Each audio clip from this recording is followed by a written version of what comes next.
จ้า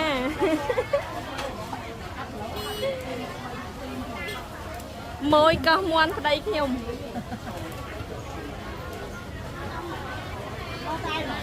មកពីអ្នក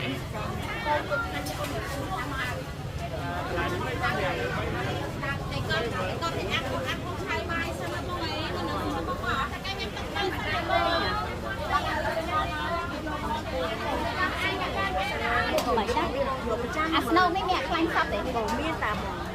ខ្លាញ់សត្វលក់មិនអូខេតើលោកឯងអានតាមទេក៏បាន